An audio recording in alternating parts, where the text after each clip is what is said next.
નમસ્કાર. ચાલો આજે વાત કરીએ ભારતીય ખેતીની, જે અત્યારે એક બહુ જ રસપ્રદ તબક્કામાંથી પસાર થઈ રહી છે. અહીંયા એક તરફ એટલું બધું ઉત્પાદન થઈ રહ્યું છે કે બધા જ જૂના રેકોર્ડ્સ તૂટી ગયા છે, તો બીજી તરફ ખેડૂતોની સમસ્યાઓનો પહાડ પણ ઊભો છે. તો ચાલો આજના આ વિશ્લેષણમાં આપણે ભારતીય ખેતીની આ બંને બાજુઓને નજીકથી સમજીએ. તો આજે આપણે શું જોવાના છીએ? સૌથી પહેલાં તો વાત કરીશું દેશના રેકોર્ડ બ્રેક પાકની. પછી જાણીશું કે આટલું બધું વાવેતર થયું કેવી રીતે. એ પછી સરકારના નવા નિયમો અને ટેકનોલોજી ખેતીમાં શું બદલાવ લાવી રહી છે એના પર નજર કરીશું. અને છેલ્લે ખેડૂતો પાક વીમા માટે જે સંઘર્ષ કરી રહ્યા છે એની પણ વાત કરીશું. ચાલો તો શરૂઆત કરીએ એકદમ જોરદાર ખબરથી. વર્ષ 2024-25 આપણા ખેડૂતો માટે સાચે જ ઐતિહાસિક રહ્યું છે. અનાજ ઉત્પાદનના મામલે તો એવા રેકોર્ડ બન્યા છે કે જે આજ સુધી ક્યારેય નથી બન્યા. જરા આંકડો જુઓ, 357.73 મિલિયન ટન. આ કોઈ નાનો સૂનો આંકડો નથી. કૃષિ મંત્રાલયે જાહેર કર્યું છે કે આ વર્ષે આપણા દેશે આટલું બમ્પર અનાજ ઉત્પાદન કર્યું છે. આ ખરેખર એક બહુ મોટી સિદ્ધિ છે. અને સૌથી મજાની વાત તો એ છે કે આ ઉત્પાદન ગયા વર્ષ કરતાં ઓછું નથી, પણ લગભગ 8% વધારે છે. આટલો મોટો ઉછાળો એ વાતનો પુરાવો છે કે આપણા કૃષિ ક્ષેત્રમાં કંઈક તો સારું થઈ રહ્યું છે. હવે જો આ મોટા આંકડાને આપણે થોડું ઊંડાણપૂર્વક જોઈએ તો ચોખા અને ઘઉં જેવા આપણા મુખ્ય પાકોમાં પણ નવા રેકોર્ડ સર્જાયા છે. એટલું જ નહીં, મગફળી અને સોયાબીન જેવા તેલીબિયાના ઉત્પાદનમાં પણ જબરદસ્ત વધારો જોવા મળ્યો છે.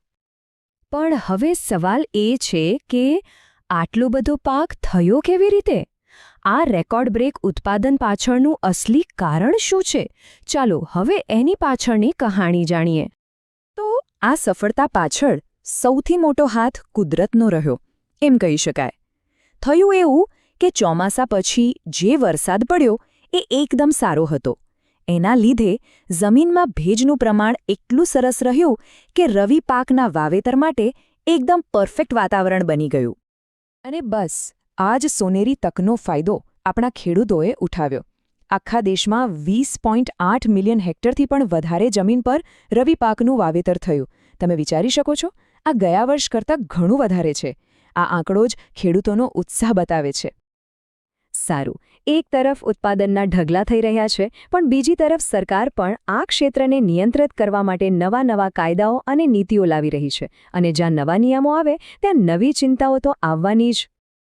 અત્યારે જેની સૌથી વધુ ચર્ચા છે એ છે ડ્રાફ્ટ બિયારણ બિલ 2025. હવે આ બિલનો સીધો સાદો હેતુ એ છે કે ખેડૂતોને જે બિયારણ મળે ને એ એકદમ ઉચ્ચ ગુણવત્તાનું હોય, જેથી પાક સારો થાય. પણ અહીંયા જ એક પેચ છે. સરકાર કહે છે કે અમે બિયારણની ક્વોલિટી સુધારવા માંગીએ છીએ, જે સારી વાત છે. પણ ખેડૂત સંગઠનોનો મુદ્દો બીજો છે. એ લોકો કહે છે કે માની લો કોઈ કંપનીનું બિયારણ ખરાબ નીકળ્યું અને અમારો પાક બરબાદ થઈ ગયો, તો અમને વળતર કોણ આપશે?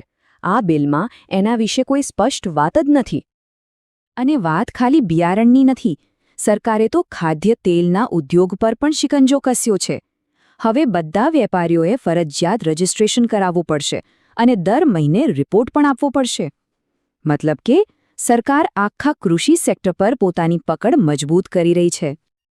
ચલો હવે આ નિયમો અને કાયદાઓથી થોડું આગળ વધીએ અને ભવિષ્યમાં ડોક્યું કરીએ, કારણ કે ટેકનોલોજી છે ને એ ભારતીય ખેતીનું આખું ચિત્ર બદલવાની શરૂઆત કરી ચૂકી છે. આ જુઓ, આ છે ભવિષ્યની ખેતીના 2 જોરદાર ઉદાહરણો. એક તરફ NIT રાઉરકેલાએ એક એવું ઓટોનોમસ ડ્રોન બનાવ્યું છે જે જાતે જ જમીનનું મેપિંગ કરી લે છે. અને બીજી તરફ ફક્ત 16 વર્ષના એક યુવાને AI-વાળી સોલાર સિંચાઈ સિસ્ટમ બનાવી દીધી. આ બતાવે છે કે ટેકનોલોજી આપણી ખેતીને ક્યાંથી ક્યાં લઈ જઈ શકે છે. ભવિષ્યની આટલી મોટી વાતો તો સરસ લાગે છે, પણ આપણે જમીન પર પાછા આવીએ. એક એવો પડકાર છે જે આજે પણ ખેડૂતોને સીધી રીતે પરેશાન કરી રહ્યો છે, અને એ છે પાક વીમો. અને આ કોઈ નાની સમસ્યા નથી. ખુદ કેન્દ્રીય કૃષિ મંત્રીએ પણ માન્યું છે કે પાક વીમાને લઈને ખેડૂતોની જે ફરિયાદો છે એ બહુ ગંભીર છે, અને સરકાર એના પર પૂરેપૂરું ધ્યાન આપી રહી છે. આ બતાવે છે કે સમસ્યા કેટલી મોટી છે. તો આ ફરિયાદો પર સરકાર હવે એક્શન મોડમાં આવી છે. પાક વીમાના દાવાઓ જે અટવાયેલા છે એનો જલ્દીથી નિકાલ લાવવા માટે દિલ્હીમાં ઉચ્ચ સ્તરીય બેઠકો ચાલી રહી છે. એટલું જ નહીં, પ્રધાનમંત્રી ફસલ વીમા યોજનામાં પણ કેટલાક બહુ મોટા અને મહત્વના સુધારા કરવામાં આવી રહ્યા છે. હવે જો જંગલી જાનવરો પાકને નુકસાન પહોંચાડે અથવા તો ખેતરમાં પાણી ભરાઈ જાય તો પણ ખેડૂતોને વીમો મળશે. આ ખરેખર એક મોટી રાહતની વાત છે. તો આખી વાતનો સાર એ છે કે એક તરફ રેકોર્ડતોડ ઉત્પાદન અને ભવિષ્યની ટેકનોલોજી છે અને બીજી તરફ ખેડૂતોના મૂળભૂત પ્રશ્નો અને સરકારી નિયમો. તો સૌથી મોટો સવાલ એ જ છે કે શું આપણી પોલિસી, આપણી નીતિઓ આ ટેકનોલોજીની સાથે કદમ મિલાવીને ખેડૂતોની સાચી જરૂરિયાતો પૂરી કરી શકશે? આનો જવાબ જ નક્કી કરશે કે ભારતીય ખેતીનું ભવિષ્ય કેવું હશે.